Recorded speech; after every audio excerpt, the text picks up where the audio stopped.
ఎమారి యంత్రాలు మరియు శాస్త్రీయ పరిశోధనలకు కీలకమైన హీలియం కొరత ఏర్పడే అవకాశం ఉంది. ఇతర మూలకాల మాదిరిగా కాకుండా హీలియం చాలా తేలికగా ఉంటుంది మరియు భూమి వాతావరణం నుండి అంతరిక్షంలోకి తప్పించుకుంటుంది. దీనివల్ల ఇది పునరుత్పాదకం కాని వనరుగా మారుతుంది. ఈ సంవత్సరం ముగియనున్న యుఎస్ నేషనల్ హీలియం రిజర్వ్ యొక్క అమ్మకపు ఆదేశం వల్ల ప్రస్తుత తక్కువ ధరలు కొత్త ఉత్పత్తిని నిరుత్సాహపరుస్తున్నాయి, భవిష్యత్ కొరతను మరింత తీవ్రతరం చేస్తున్నాయి. ప్రత్యామ్నాయ సాంకేతికతలు మరియు రీసైక్లింగ్ ప్రయత్నాలు ఉన్నప్పటికీ, అవి ప్రస్తుతం ముడి హీలియంను భర్తీ చేయడానికి సరిపోవు. నిపుణులు పునరావృతమయ్యే కొరతను అంచనా వేస్తున్నారు, ధరలను పెంచుతారు మరియు కీలక పరిశ్రమలను ప్రభావితం చేస్తారు. ఖతార్ మరియు రష్యా ప్రధాన హీలియం సరఫరాదారులుగా ఉద్భవిస్తున్నాయి.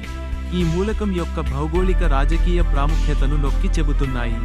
ఈ దేశాలపై ఆధారపడటం భౌగోళిక రాజకీయ అస్థిరతతో సంబంధం ఉన్న ప్రమాదాన్ని పెంచుతుంది.